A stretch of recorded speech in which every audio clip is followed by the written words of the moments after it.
Just a little pull start hack. Wanted to put this out here real quick. A lot of guys already know about this, some don't. I mean, if you don't know how to rebuild a pull start, well, there's a 1.5 million videos out there on how to do that. But when I was running this buggy and trying to tune it, it had, which I don't no longer have laying here anymore,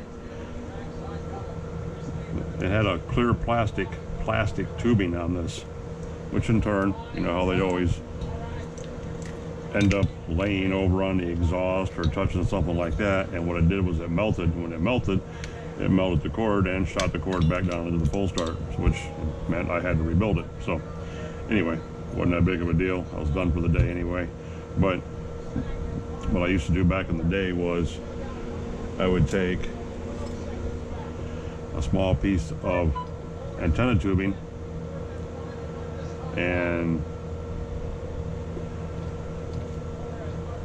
I'm not really for sure what size this fuel tubing is. I know it's the bigger size, and I can't remember the difference between this and the standard small ones to save my ass right now, but it's the bigger of the two.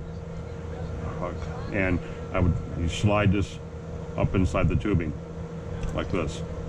See, there's a piece of it right inside there. I don't know if you can see that or not. It's real small. It's set down inside there, and then all these pull start casings have a hole in the top of them. Some of them have a brass bushing right there, which you can pop that out from the inside after you get in here when you fix your pull start. But you pop that out and slide the other end of that antenna tube down in there, and it keeps it in there. See, it's stuck in there. So that will forever stand up, and it allows your pull start cord to freely go in and out of it, and this will always stand up like we want them to.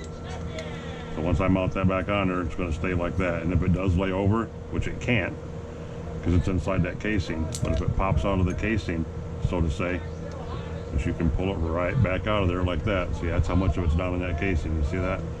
You just shove that right down in there.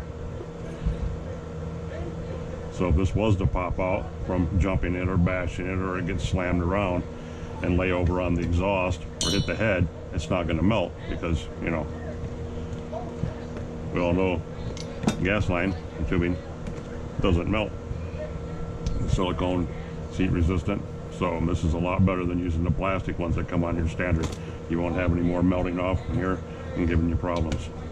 So after you put everything back together, put your one way on and get your pull start back on, everything should work just like it's supposed to. Just like that. Just a little pull start hack, no big deal, but it'll keep it standing up and all nice and pretty for you. Fuel lining keeps it insulated. Old piece of antenna tubing keeps it strong, keeps it stable, and you're good to go until you overextend it and tear everything back out of it again like you did the last time. Which I'm pretty sure we're all guilty of going beyond the cord length and messing everything up. Anyway, that's all I got for right now on that. We'll put this beast back together, get it mounted back in this, and go have some fun with it tomorrow. So on top of fixing the pull start, I put a new 3-way switch on here, because we all know we like having that extra charging cord hanging out of there. So I reinstalled that.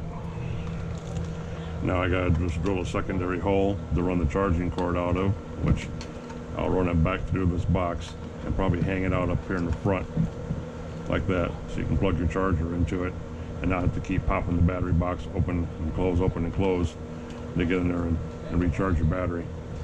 Put a new switch in it, like I said, 3-way harness.